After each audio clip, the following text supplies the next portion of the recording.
தென்காசி காசி விஸ்வநாதர் கோயில் முன்னதாக திடீரென மர்ம நபர் ஒருவர் பெட்ரோல் ஊற்றி தீ வைத்திருக்கக்கூடிய சம்பவம் அரங்கேறி இருக்கிறது. தொடர்பான மேலதிக தகவலை செய்தியாளர் தங்கம் வழங்க கேட்கலாம். தங்கம், வணக்கம். யார் அந்த நபர், எதற்காக இந்த மாதிரியான செயலில் ஈடுபட்டார் என்ற காரணம் தெரிய வந்ததா? தற்போதைய நிலவரம் என்ன? அங்க தங்கம், விவரங்களை பதிவு பண்ணலாம். வணக்கம். அதாவது தென்காசி மாவட்டத்தில் காசி விஸ்வநாதர் கோயில் என்பது பிரதான ஆன்மீக தலமாக விளங்கி வருகிறது. இந்நிலையில் இன்று காலை பக்தர்கள் சுவாமி தரிசனம் செய்ய சென்று கொண்டிருந்த நிலையில் கோவிலின் நுழைவாயிலில் திடீரென்று ஒரு மர்ம நபர் பெட்ரோல் கேனை ஊற்றி தீ பற்றி எரிய செய்துள்ளார்.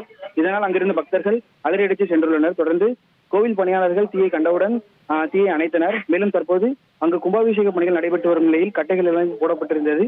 தீ தக்க சமயத்தில் அணைக்கப்பட்டது பெரும் விபத்து தவிர்க்கப்பட்டது.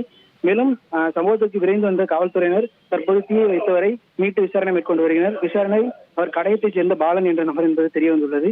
தொடர்ந்து தற்போது காவல்துறையினர் அவரை மீட்டு தென்காசி காவல் நிலையத்திற்கு கொண்டு சென்று விசாரணை மேற்கொண்டு வருகின்றனர்.